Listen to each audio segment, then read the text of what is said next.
प्यारे बच्चों, आज हम कक्षा 7वीं विषय हिंदी व्याकरण उपविषय पाठ 2 ध्वनि वर्ण एवं लेखन व्यवस्था इसका व्याख्यान 2 पढ़ेंगे और साथ ही साथ हम व्याख्यान 1 इसी पाठ का जो व्याख्यान 1 मैंने आपको कराया उसका होमवर्क सॉल्यूशन यानी कि उसका जो प्रश्नोत्तर मैंने आपको गृह कार्य के रूप में दिए उन प्रश्नोत्तर की यहाँ पर हम चर्चा करेंगे। तो चलिए बढ़ते हैं अपने व्याख्यान 2 की ओर। तो व्याख्यान 2 पढ़ने से पहले बेटा व्याख्यान 1 में हमने जो भी पढ़ा था वो उसे एक बार देख लेते हैं। व्याख्यान 1 में हमने सबसे पहला पढ़ा ध्वनि। ध्वनि किसे कहते हैं? ध्वनि यानी हमारे मुख से उच्चरित जो भी आवाज है वो क्या कहलाती है? ध्वनि। लेकिन जब वही ध्वनि लिखित रूप लेती है तो वो क्या कहलाती है? वर्ण। क्या कहलाती है बेटा? वर्ण। ध्वनि मुख से उच्चरित आवाज जो है वो ध्वनि कहलाती है। 2 प्रकार की ध्वनियां हमारे मुख से बाहर निकलती हैं, स्वर ध्वनियां और व्यंजन ध्वनियां। स्वर ध्वनियां क्या होती हैं? स्वर ध्वनियां मुख से निकलने वाली वे उच्चरित ध्वनियां होती हैं जो मुख से बाहर जब निकलती हैं तो उनके रास्ते में किसी भी प्रकार की कोई रुकावट पैदा नहीं होती। दूसरी ओर व्यंजन ध्वनियां। व्यंजन ध्वनियां वे ध्वनियां होती हैं जिनके उच्चारण में मुख से निकलने वाली जो वायु है वो किसी न किसी मुख के भाग को, मुख का कोई ना कोई भाग वो जरूर स्पर्श करेगी, चाहे वो जिह्वा हो, चाहे वो तालु हो, चाहे वो मूर्धा हो, चाहे वो होंठ हो, चाहे वो दांत हो। ठीक है, तो यही ध्वनि जो है उसका लिखित रूप यानी कि जब ध्वनि को लिखने लगते हैं तो कुछ चिन्ह निर्धारित किए जाते हैं और वो जो निश्चित निर्धारित चिन्ह होते हैं वो क्या कहलाते हैं? वर्ण। तो वर्ण क्या है? वर्ण भाषा की सबसे छोटी इकाई है जिसके और टुकड़े नहीं किए जा सकते। कितने प्रकार के होते हैं वर्ण? 3 प्रकार के मुख्यतः, लेकिन यहाँ हम स्वर और व्यंजन ले रहे हैं। तो पहला हमारा कौन सा है? स्वर, और दूसरा है व्यंजन। फिर हमने पढ़ा वर्णमाला के बारे में। वर्णमाला में हमने 11 स्वरों को जाना, 33 व्यंजनों को जाना, आगत ध्वनियों को जाना। उसके बाद हमने स्वर को विस्तार रूप में पढ़ा। स्वर किसे कहते हैं? मुख से उच्चरित वे ध्वनियां जो बाहर निकलती हैं तो किसी भी प्रकार की उनके निकलने में रुकावट पैदा नहीं होती। स्वर कितने प्रकार के होते हैं? 3 प्रकार के, ह्रस्व स्वर, दीर्घ स्वर और प्लुत स्वर। ह्रस्व स्वर वे स्वर होते हैं जिनके उच्चारण में सबसे कम समय लगता है। ये संख्या में कितने होते हैं? 4। कौन कौन से? अ, इ, उ, री। अगला है दीर्घ स्वर। दीर्घ स्वर कितने होते हैं? 7। इनके उच्चारण में ह्रस्व स्वर से 2 गुना समय लगता है। तो कितने होते हैं? 7। कौन कौन से? आ, ई, उ, ए, आए, ओ, औ। और तीसरा होता है प्लुत स्वर। अब ये 11 स्वर तो हमारे यहाँ हो गए। प्लुत स्वर के लिए हमारे पास क्या है? अब देखो, पहले प्लुत स्वर की परिभाषा।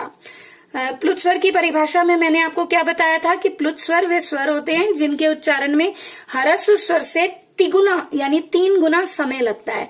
अब इसके लिए हमारे पास स्वर तो नहीं बचे, लेकिन हाँ, हिंदी भाषा का जो संख्यावाची शब्द 3 है वो प्लुत स्वर के रूप में प्रयोग में लाया जाता है, जो ये दर्शाता है कि उस स्वर या व्यंजन का उच्चारण जो है वो स्वर का उच्चारण जो है कितना हो रहा है? ह्रस्व स्वर से तिगुना हो रहा है। जैसे हम करते हैं ओम। अब ओम में ओ का उच्चारण कितनी बार हो रहा है? ह्रस्व स्वर जितना तो नहीं है, दीर्घ स्वर जितना भी नहीं है, तो वो उससे ह्रस्व स्वर से 1 गुना, दीर्घ से 2 गुना है। तो इसलिए ओम में ओ के पीछे हमने क्या लगा दिया? संख्यावाची, हिंदी संख्यावाची 3। ठीक है, तो ये हमने क्या पढ़ा था व्याख्यान 1 में। तो अब हम बढ़ते हैं व्याख्यान 2 की ओर।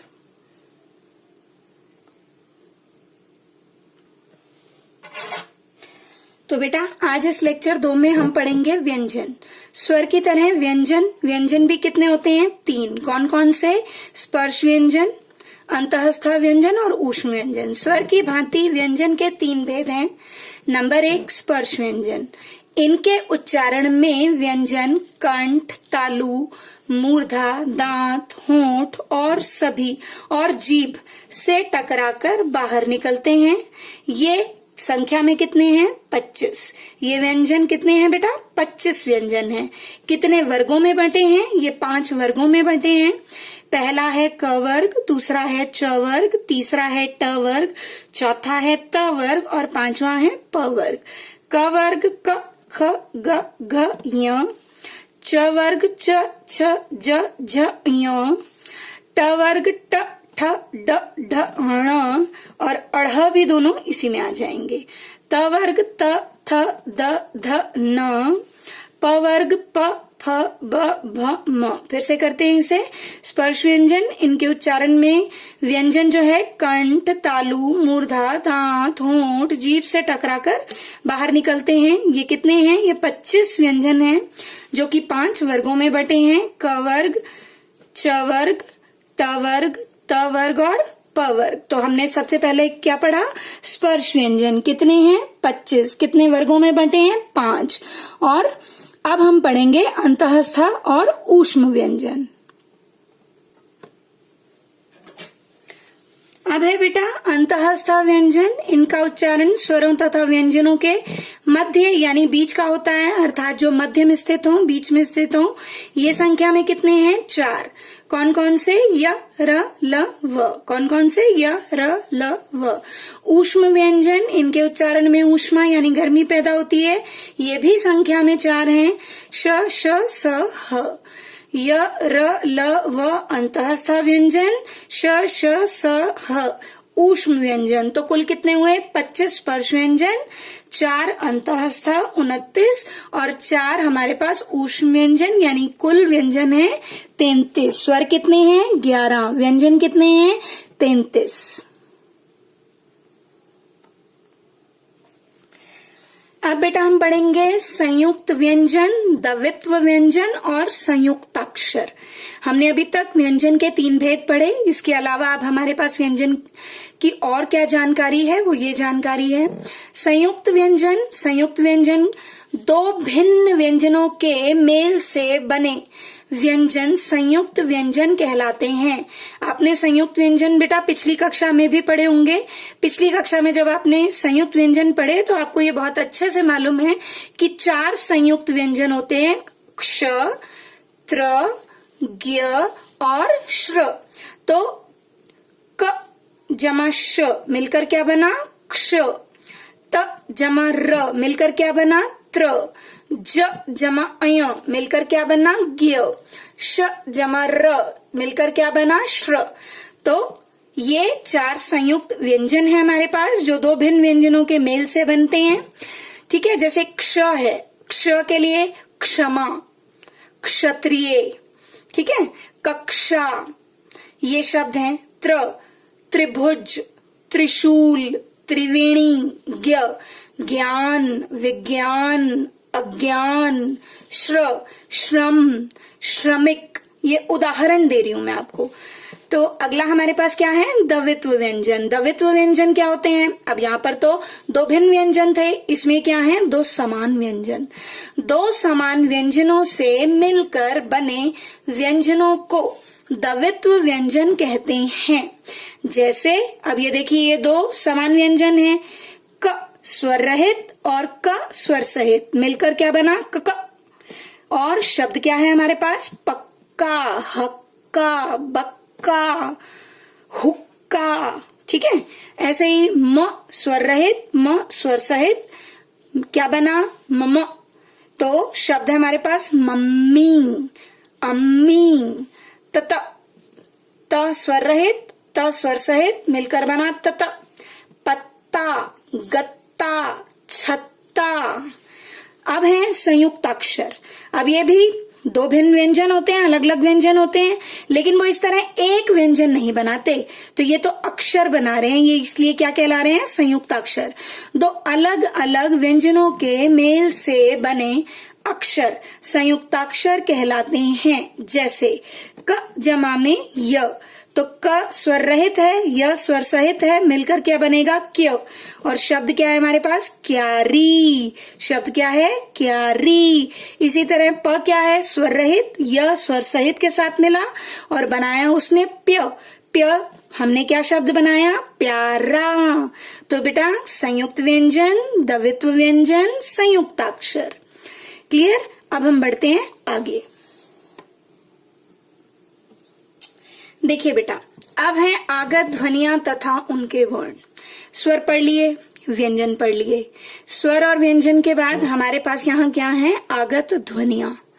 आगत शब्द का अर्थ क्या होता है? सबसे पहले तो आगत शब्द का अर्थ होता है आई हुई, अर्थात आगत ध्वनियां वे ध्वनियां हैं जो हिंदी में विदेशी भाषाओं से आ गई हैं। हमारे पास जब हमने वर्णमाला की थी तो मैंने आपको बताया था, जब स्वरों के बारे में हमने जाना था, तो एक आगत स्वर है और 2 आगत व्यंजन है। तो आगत स्वर जो है ओ, डॉक्टर वाला ओ, बॉल, शॉल, डॉक्टर, कॉफी आदि। तो हमारे पास एक आगत स्वर है और 2 आगत व्यंजन हैं। व्यंजन कौन कौन से हैं? ज और फ। कौन कौन से हैं बेटा? ज और फ। जैसे अब ये मैं आपको जो उदाहरण दे रही हूं उसमें थोड़ा सा डिफरेंस भी बता रही हूं। जैसे हमारे पास है सजा। सजा मायने किसी चीज को सजाना, ठीक है, डेकोरेट करना। और सजा, ज के नीचे नुक्ता ले लिया हमने। एक तो हमारे पास ज होता है,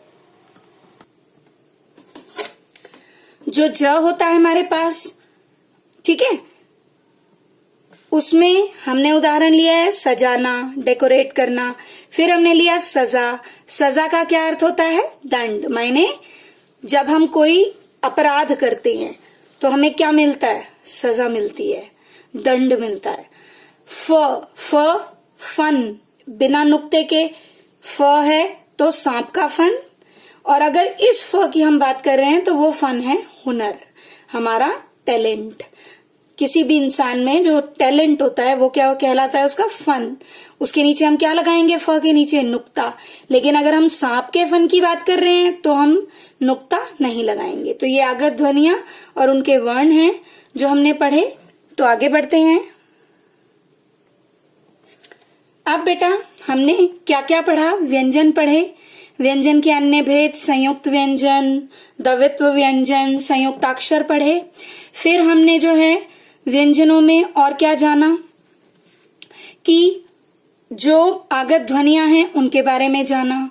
तो आज जो है अब ये आपका गृह कार्य है। अब क्या क्या करेंगे? व्यंजन के कितने भेद हैं उनके नाम लिखो। व्यंजन के जितने भेद हैं उनके नाम लिखने आपको। अगला है अनुस्वार और अनुनासिक के 2-2 उदाहरण लिखो। अनुस्वार और अनुनासिक, इनके 2-2 उदाहरण देने हैं बेटा आपको।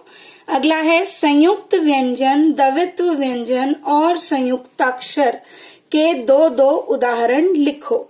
तो ये आपका गृह कार्य है। अब हम जो हमने आपको लेक्चर 1 में मैंने आपको गृह कार्य दिया था, व्याख्यान 1 में जो गृह कार्य दिया था, अब हम उसकी चर्चा करेंगे। तो बेटा व्याख्यान 1 में जो मैंने आपको गृह कार्य दिया उसमें 5 प्रश्न मैंने दिए थे। हमारा पहला प्रश्न था वर्ण किसे कहते हैं?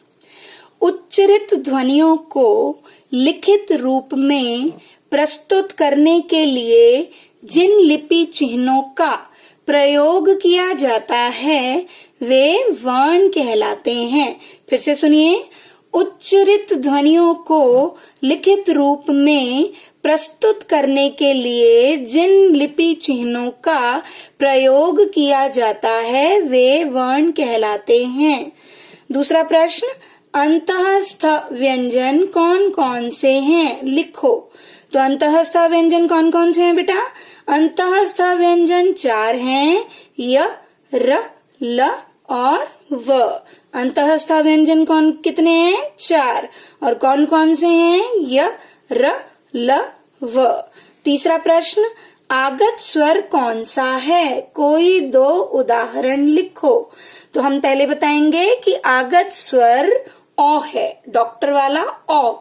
और उदाहरण है बॉल, कॉफी। उदाहरण क्या है बेटा? Ball, coffee. हमारा अगला प्रश्न है बेटा, आगत व्यंजन कौन कौन से हैं? लिखो। तो आगत व्यंजन 2 हैं, ज, फ। कौन कौन से हैं बेटा? ज और फ।